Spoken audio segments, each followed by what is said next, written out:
Hello दोस्तों, welcome to Ishwar academy. मैं आपसे एक दोस्त ईश्वर आप लोगों के लिए माई स्किल की सीरीज में एक और बहुत इंपॉर्टेंट वीडियो लेके आया हूँ। आई होप आप लोगों को मेरे प्रीवियस सारे वीडियोस पसंद आए होंगे, उनको आप देख कर प्रैक्टिस कर रहे होंगे और जिस तरीके से व्यूवर्स के कमेंट्स आ रहे हैं, आई एम वेरी थैंकफुल कि मैं आप लोगों को हेल्प कर पा रहा हूँ। इसी तरह अगर मैं आप लोगों के लिए वीडियोस अपलोड करते रहूँ और आप लोगों के साथ में इंपॉर्टेंट इन्फॉर्मेशन शेयर करते रहूँ, प्लीज़ सब्सक्राइब करें मेरे चैनल को, लाइक करें वीडियोस एंड शेयर करें जितने ज़्यादा हो सके उतने ज़्यादा अपने फ्रेंड सर्कल में, अपने कलीग्स में। Without wasting time, let's get started. इस वीडियो में हम लोग बात करेंगे कि किस तरीके से हम कोई फाइल को हमारे डेटाबेस में इंपोर्ट कर सकते हैं, जिसके बेस पे अगर हमको कोई टेबल का डेटा बनाना है या नया टेबल क्रिएट करना है तो उस टाइम पर हम कैसे कर सकते हैं। अभी हम प्राइमरी लेवल पे देखेंगे किस तरीके से डेटा इंपोर्ट किया जाता है वर्कबेंच की हेल्प लेके। सबसे पहले अगर हम किसी भी टाइप की CSV फाइल को अगर अपलोड करना है, आपके पास में डिफरेंट डिफरेंट फॉर्म में डेटा सेट हो सकते हैं, बट हमने हमेशा कोशिश करना कि हमारा डेटा सेट जो है वो CSV फॉर्मेट में रहा तो आपको हैंडल करने में ज़्यादा आसानी जाएगी। और मोस्टली आपके पास में जो भी डेटा सेट होता है फ्रॉम क्लाइंट एंड बोलो या आपने खुद ने प्रिपेयर किया हो, तो उस टाइम पे वो CSV फॉर्मेट में ही प्रेफर किया जाता है। राइट। मैं यहाँ पर एक एम्प्लॉय का डेटा सेट ले रहा हूँ, आप गूगल कर सकते हो, बहुत सारे डेटा सेट अवेलेबल मिल जाएंगे आपको। आप किसी भी टाइप का डेटा सेट डाउनलोड करके उसके थ्रू एक एग्जाम्पल या फिर एक प्रैक्टिस कर सकते हो। राइट। यहाँ पर आप गिटअप की एक लिंक देख रहे हैं, मैं इसको अगर क्लिक करता हूँ तो यहाँ पर मुझे कुछ अराउंड 50 या 49 एम्प्लॉयज़ का रिकॉर्ड दिख रहा है। आप यहाँ से डाउनलोड कर सकते हैं इसको। Okay. And desktop employees, and यहाँ पर आप कैगल भी यूज़ कर सकते हो। कैगल ये एक डेटा सेट के लिए बहुत अच्छा एक प्लेटफॉर्म है जहाँ से आप डेटा सेट्स डाउनलोड कर सकते हो। ओके। यहाँ पर अलग अलग टाइप के डेटा सेट्स आप सर्च कर सकते हो। नो मैटर एम्प्लॉयज़ है, आप किसी भी टाइप का डेटा सेट यहाँ से सर्च करके डाउनलोड कर सकते हो, जिसके लिए आपको सिंपली साइन इन करना होगा और ये टोटली फ्री होता है। एज सच आपको इसमें कुछ पे नहीं करना है। ओके। देन यहाँ पर एक स्लिंग एकेडमी का मुझे एक डेटा सेट मिला है जो बहुत अच्छा डेटा सेट है, जिसमें अराउंड मोर देन 200-300 और डेटा है। हम क्या करेंगे, इसको हम डाउनलोड कर लेंगे। यहाँ पर आप जेसन भी देख सकते हो, जेसन फॉर्मेट में भी आपके पास डेटा रहेगा, बट जब भी आप फाइल से कोई डेटा आपके डेटाबेस में डाल रहे हो तो मेक श्योर कि आप CSV या एक्सेल फॉर्मेट की फाइल हो। मैं इसको इस लिंक से डाउनलोड कर लेता हूँ। ओके। Employ new.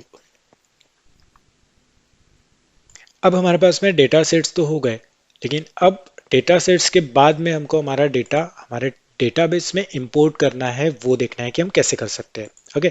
सबसे पहले हम क्या करेंगे कि जो भी हमारा डेटाबेस है इसको सिलेक्ट करके इस पर राइट क्लिक करेंगे। राइट क्लिक करने के बाद में वर्कबेंच में आपको कुछ फैसिलिटीज प्रोवाइड की जाती है, जिसमें से आप देखोगे एक ऑप्शन है table data import wizard. Okay. ये विजार्ड आपको हेल्प करेगा आपके फाइल सिलेक्शन, उस फाइल में कौन सा डेटा है उसके बेस पे कॉलम वाइज उसका डिस्ट्रीब्यूशन, एंड देन उसके हिसाब से कॉलम्स आप आपके डेटा टेबल में डिफाइन कर सकते हैं, या फिर कोई एग्जिस्टिंग टेबल है उस पर भी आप ये परफॉर्म कर सकते हो। राइट। अभी हमने जो फाइल्स डाउनलोड की है उस फाइल को हम ओपन करके देख लेंगे। हमने जो सेकेंड फाइल डाउनलोड की थी स्लिंग एकेडमी से, उस फाइल को हम रेफर करेंगे, जिसमें आप देखोगे कि काफ़ी सारा डेटा है जो हमको हेल्प करेगा आने वाले कुछ वीडियोस के कुछ टॉपिक्स को अच्छे से अंडरस्टैंड करने के लिए। तो यहाँ पर आप नंबर ऑफ कॉलम देख सकते हो, इन कॉलम्स में आप अलग अलग टाइप का डेटा देख रहे हो। ओके। सो यहाँ पर first name, last name, email, phone, gender, age, job title, year of experience, salary and department, इस तरीके के नंबर ऑफ कॉलम्स हम देख रहे हैं। अराउंड 9 कॉलम्स है। ओके। और इसमें नंबर ऑफ डेटा भी है। तो जब हम CSV से कोई टेबल पे डेटा इंपोर्ट करते हैं तो उस टाइम पे हमको ये ध्यान रखना है कि आपके पास में टेबल ऑलरेडी है या नहीं है। अगर आपके पास में टेबल नहीं है तो आपको नया टेबल क्रिएट करना होगा विजार्ड के थ्रू। अगर आपके पास ऑलरेडी टेबल है उस टाइम पे आप एग्जिस्टिंग टेबल में भी डेटा इंपोर्ट कर सकते हो। ओके। इसके लिए हम जाएंगे हमारे वर्क बेंच में एंड अगेन सिलेक्ट करेंगे database, right click and table data import wizard. जैसे हम यहाँ पर जाएंगे तो आपको यहाँ पर पाथ सिलेक्ट करना होगा। सो मैं ब्राउज करूंगा और अभी हमने जो फाइल डाउनलोड की थी उस फाइल को हम सिलेक्ट कर लेंगे, न्यू एम्प्लॉइज न्यू वाला जो फाइल था जिसमें बहुत सारा डेटा है। Okay, then next. नेक्स्ट करने पे ये हमको बताएगा कि यूजिंग एग्जिस्टिंग टेबल, अगर आपको कोई एग्जिस्टिंग टेबल में डेटा इंपोर्ट करना है तो वो आप कर सकते हो, बट मेक श्योर कि कॉलम्स जो है एग्जिस्टिंग टेबल के वो आपकी जो CSV फाइल है उसके हेडिंग से मैच होनी चाहिए, अदरवाइज वहां पर इश्यूज हो सकते हैं, एरर आ सकते हैं। ओके, या फिर आप क्रिएट न्यू टेबल बोलोगे। सो हमने बोला है कि हमारे पास जो डेटाबेस है उसमें हम क्रिएट न्यू टेबल करेंगे, एम्प्लॉइज डिटेल्स, इसको हम कर देंगे एम्प्लॉय डिटेल्स न्यू, क्योंकि ऑलरेडी एम्प्लॉय डिटेल नाम का हमारा टेबल है तो हम एक नया नाम का टेबल यहाँ पर क्रिएट कर लेंगे। एंड अगर हमको नहीं पता कि इस टाइप का कोई टेबल है तो हम यहाँ पर ड्रॉप की भी एक चेक लगा सकते हैं। अगर वो ऑलरेडी होगा जिसमें एम्प्टी होगा या कोई इंपॉर्टेंट डेटा नहीं होगा तो हम उसको ड्रॉप कर सकते हैं एंड देन न्यू क्रिएट कर सकते हैं, या फिर आप सिंपली न्यू क्रिएट कर सकते हैं। बट मैं सजेशन दूंगा कि आप कभी भी इसको चेक नहीं करें, क्योंकि डेटा बहुत इंपॉर्टेंट होता है तो किसी भी टेबल को आप ऐसा ही डिलीट नहीं करना चाहिए। Okay, then click next. Next click करने पे आप देखोगे यहाँ पर एनकोडिंग के ऑप्शन है, बाय डिफॉल्ट 8 सिलेक्टेड होता है तो आपने वही रखना है। प्लस आप देखोगे यहाँ पे कॉलम नेम। ओके, तो यहाँ source column and field type, तो यहाँ पे जो सोर्स कॉलम मतलब जो हमारी फाइल है उसमें जो हेडिंग्स है वो हमारे कॉलम्स बन जाएंगे, first name last name email इस तरीके से, एंड उसका डेटा टाइप भी उसकी वैल्यूज के अकॉर्डिंग बाय डिफॉल्ट यहाँ सिलेक्टेड दिखा रहा है। ओके, सो जैसे कि आप देखोगे कि first name last name gender इस सभी में टेक्स्ट है, बट एज में हम देखेंगे यहाँ पे 3126 है तो इसका इंटीजर टाइप का सिलेक्ट हुआ है। आप यहाँ पे इसे चेंज भी कर सकते हो, but I will not change, ये सफिशियंट है मेरे लिए अभी के लिए। And then click on next. आप यहाँ पे प्रीव्यू में भी देख सकते हैं कि कौन कौन से कॉलम्स हैं यहाँ पर। नेक्स्ट, अगर आप चाहो तो यहाँ पे कोई कॉलम को स्किप करना चाहते हो तो वो भी कर सकते हो, but I will use all those columns. Then next, यहाँ पर आपको दो ऑप्शंस दिखेंगे कि जैसे ही आप नेक्स्ट करोगे तो इंपोर्ट शुरू हो जाएगा, जो भी डेटा है फाइल से वो इंपोर्ट कंप्लीट हो जाएगा। Okay, so next.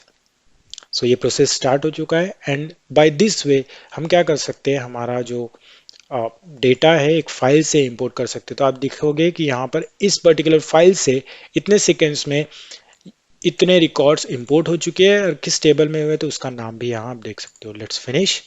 यहाँ पर आपको टेबल नहीं दिखेगा बट उसके लिए आपको यहाँ से रिफ्रेश करना होगा and then you can see employ details new. So what I will do here, select star from और इस टेबल का नेम। Okay, and execute. और जैसे ही हम एग्जीक्यूट करते हैं तो आप देखोगे कि यहाँ पर आपका जो टेबल में पूरा डेटा यहाँ आ चुका है।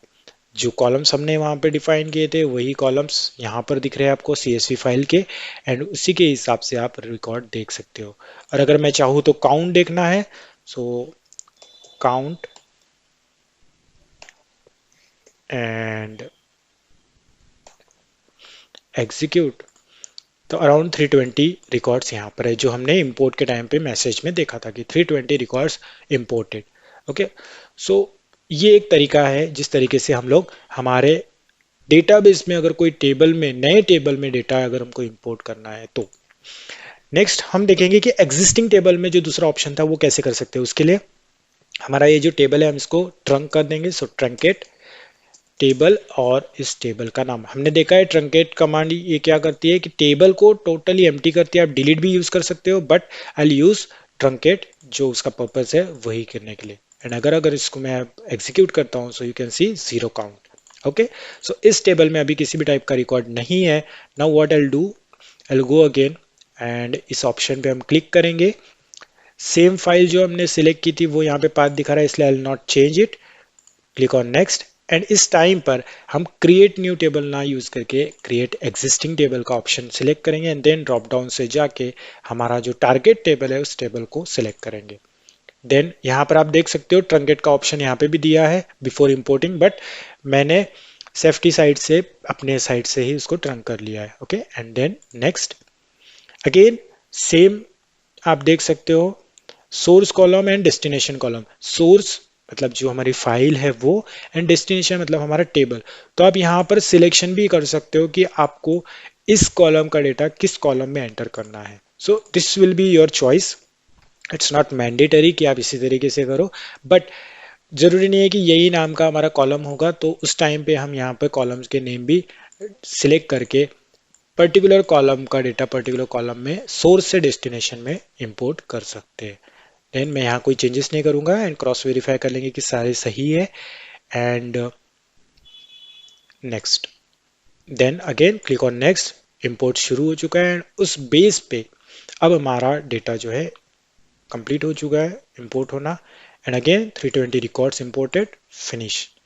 आई रिफ्रेश इट अगेन, मैं इसका काउंट देख लूंगा फिर से, अभी 0 काउंट है, you can see it's 320। And अगर मैं डिस्प्ले करके देखूं तो आप देखोगे कि यहाँ पर आपको टोटल रिकॉर्ड मिल रहा है जो हमने पहले इंपोर्ट किया था।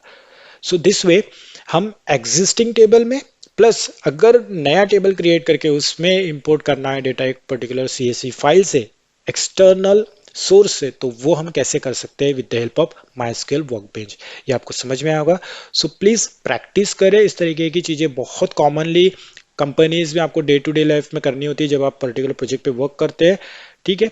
तो उस केस में आपको पता होना चाहिए कि लार्ज डेटा सेट को इंपोर्ट करने के टाइम पे हमको किस प्रोसीजर को फॉलो करना है, किस वे से हमको उसको इंपोर्ट करते हुए जाना है। सो आई होप आपको ये समझ में आया होगा। मैं इन दो वेबसाइट के लिंक आपको प्रोवाइड कर दे रहा हूँ डिस्क्रिप्शन बॉक्स में, जिससे आप डाउनलोड करके ये प्रैक्टिस कर सको, या फिर आप किसी और डेटा सेट को इंपोर्ट करना चाहो, not about employ but restaurant है या प्रोडक्ट्स है या फूड्स है या मोबाइल्स है, लैपटॉप है, किसी भी टाइप का डेटा सेट आपको अवेलेबल मिल जाएगा CSV फॉर्मेट में इंटरनेट पे, वहां से आप डाउनलोड करके सेम प्रोसीजर को फॉलो करके इंपोर्ट करके देखो। सो चलिए मिलते हैं अगले वीडियो में, till then goodbye and take care.